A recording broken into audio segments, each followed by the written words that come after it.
Your Grace. You got fat.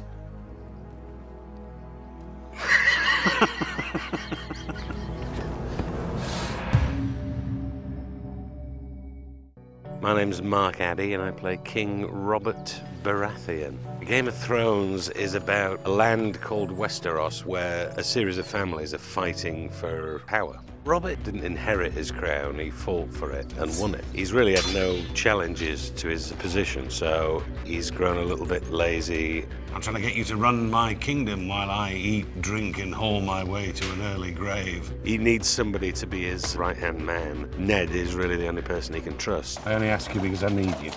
You're a loyal friend. Yes, he's a king, but he wasn't somebody who was born to be king. And he's really more down with the drinking, the girls, and everything else that gets you. So he's not really keeping an eye on the bigger picture.